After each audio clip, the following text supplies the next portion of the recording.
All right, we're going to get right into it today. We got some homestead news, and actually this is going to be pretty good, I think. We might get some commoners. We might get some commoners in there working actually for the people, okay? Fresh off the heels of the Donald J. Trump win, and raise your hand if you are surprised how fast Kamala Harris conceded the election.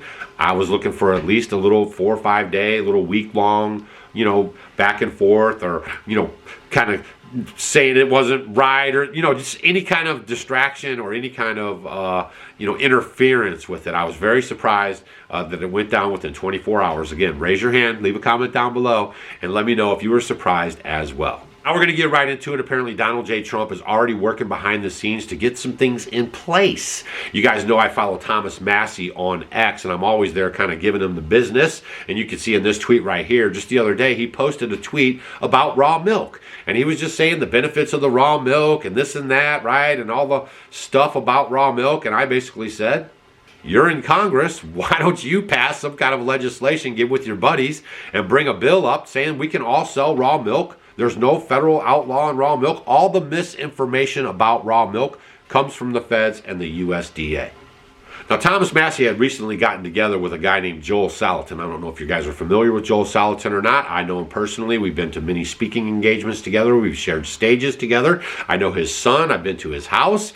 I have pictures with him. I'm not name dropping him or doing him here or anything, but Joel Salatin's a pretty stand-up feller. He teaches regenerative agriculture, and he has a nice little setup out there in Virginia. Thomas Massie and Joel Salatin got together and they introduced the PRIME Act into Congress, and they're trying to get that passed right now. Basically, the PRIME Act. This bill exempts federal inspection requirements for animals and meats that are slaughtered and prepared at custom animal slaughter facilities for distribution within the state. Under current law, a custom slaughter exemption applies if the meat is slaughtered exclusively for personal, household, guest, or employee use.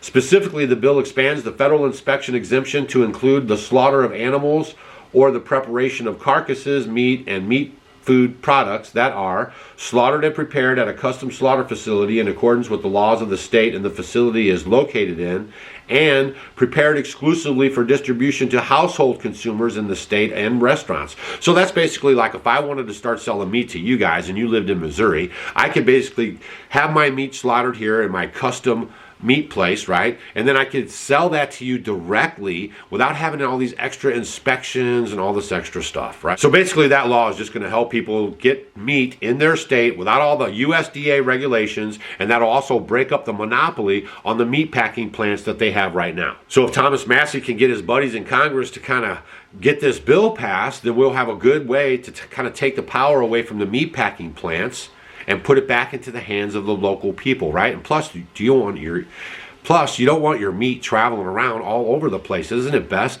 to have your meat slaughtered in your state and then have the state that the meat was slaughtered in consumed by the people in that state, instead of having it, right now, some of the models are, you have meat slaughtered here, then they have to send it across the ocean to have it packaged, and then they bring it back over here and sell it to us. Now, this information came out yesterday. Joel Salatin dropped a post about the Donald J. Trump administration contacting him already, the transition team, and this is what it says. The deplorables and garbage people won again. Can you believe it? I've been contacted by the Trump transition team to hold some sort of position within the USDA and have accepted one of 6 advisory of the secretary spots. My favorite Congressman, Thomas Massie from Kentucky, has agreed to go in as Secretary of Agriculture. That could be a big deal, y'all, so keep your eyes on this. Thomas Massie is a farmer. He cuts hay, he plants corn, so it will be good to have non-corporate people representing the food system in America. This is a big win here. This is a big step, at least, in the right direction. If pushed through, would be the biggest shot across the bow of the entrenched industrial meat processing system we've seen in a century. Let liberty ring. Wouldn't that be a change of fortune for big ag? Now it looks like Joel Salatin, the people's representative, will be stepping in some kind of position at the USDA.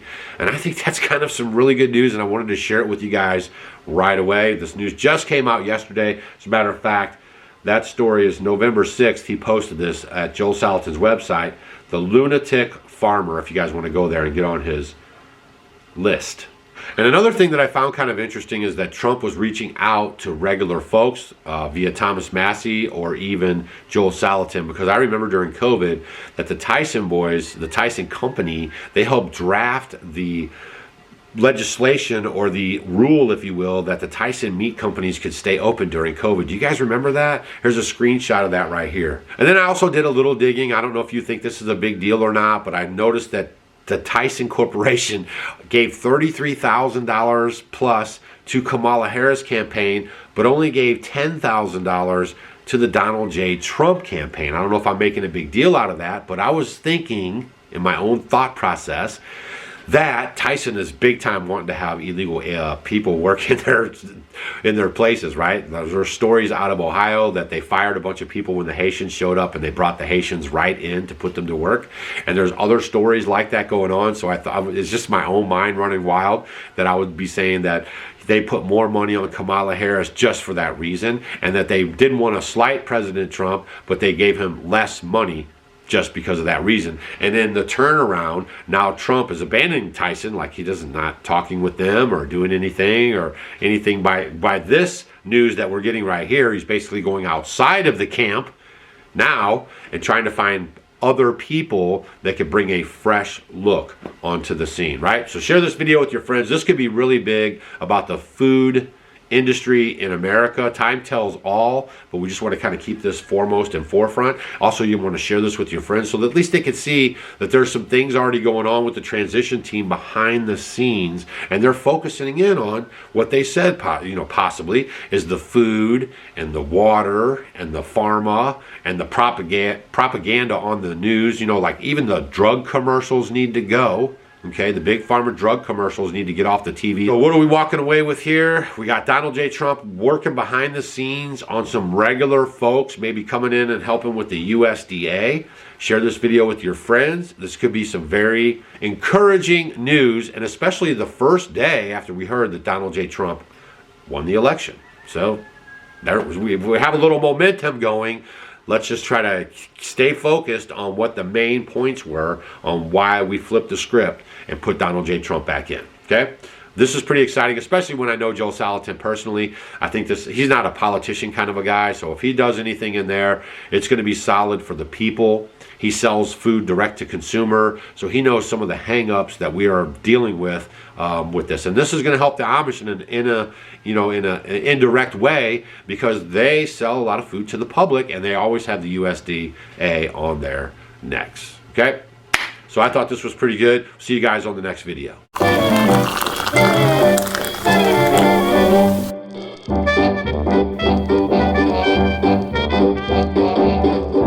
Did you guys know that in the 16, 17, and 1800s, chocolate was consumed as a beverage? There was no such thing as a chocolate candy bar.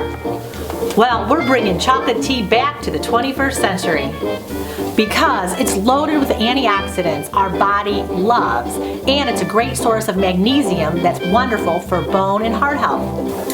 It's a great addition to your coffee machine or your French press, or just along with your favorite sweetener. You can find it on offgridwithdougandstacy.com, along with our brand new tea infuser, simple to use for easy steeping. Cheers!